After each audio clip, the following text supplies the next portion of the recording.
transformer le paradigme actuel de notre société, qui est le paradigme individu, vers le paradigme individu dans la société.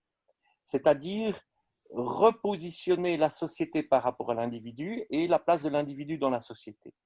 Alors pourquoi est-ce que c'est important? Parce que depuis très longtemps, les philosophes ont beaucoup travaillé là-dessus. Ils se sont rendus compte que si l'individu adhère à la société, il aura une plus-value qui sera fondamentale.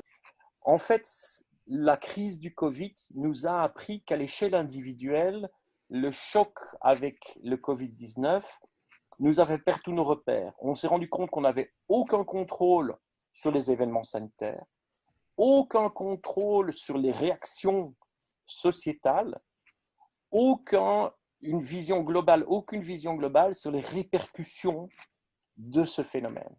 Et donc, à l'échelle individuelle, c'est une source majeure d'incertitude. Et donc, pour passer d'un paradigme individu à un paradigme individu dans la société, il y aura comme perspective, c'est qu'on pourra réentretenir la responsabilité individuelle, la solidarité interindividuelle, on pourra revaloriser les fondamentaux du bien commun, on pourra rétablir une image compatissante de la société, on pourra atténuer aussi dans cette mesure-là l'énorme problématique qu'il y a eu de la communication. Et ça nous permettra à ce moment-là de repenser tout notre positionnement par rapport au monde, par rapport à l'environnement, par rapport à la nature, par rapport à notre propre humanité, parce que le lien est rétabli. La société qui est au-dessus de moi, j'y participe, je lui apporte quelque chose et en retour, elle m'aide à m'intégrer dans le monde économique, dans le monde naturel.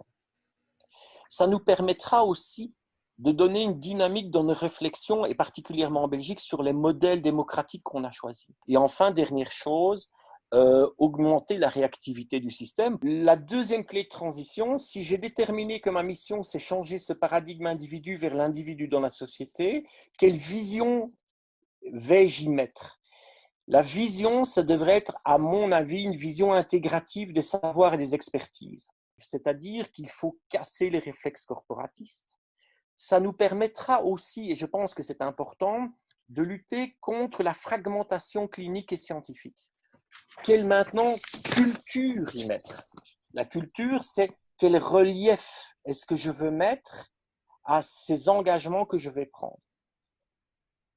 Je pense qu'il faut revenir à une notion de culture de la mémoire universelle. Et donc, il faut que la société et donc l'aspect global, la mémoire collective, reprennent le pas sur la mémoire individuelle. Il ne faut pas réécrire l'histoire, comme vous diront des gens. Il faut relire l'histoire. Il faut relire l'histoire de notre société, de nos histoires politiques, de nos histoires de la science. Ma mémoire individuelle de scientifique ou de praticien militaire, elle n'est qu'un élément et elle ne participera jamais à la forme globale et exclusive d'une forme de mémoire collective. Non, c'est ensemble qu'on devra recréer cette mémoire collective. À la fin, il nous faudra une mémoire vivante et réactive qui sera au service de l'individu et de la société, parce que ce sera le binôme qui sera reconstitué, et elle redeviendra la référence à notre développement futur. Et maintenant, en pratique, comment est-ce qu'on pourrait passer? C'est toujours le dernier point, c'est la notion stratégique. Quels sont les axes stratégiques que je vais y mettre? Ça, c'est ma dernière clé. Il faut oser des stratégies translationnelles, inter- ou transdisciplinaires, inter- ou transsectorielles.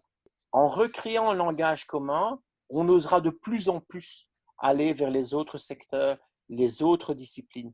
On osera beaucoup plus s'intégrer dans des réseaux dynamiques et performants de réactivité et on va renforcer à nouveau ce paradigme, ce lien entre ce binôme individu et société. Le seul avenir sera vers des traductions inter- ou transdisciplinaires, inter- ou transsectorielles. Cette crise du Covid le démontre jour après jour.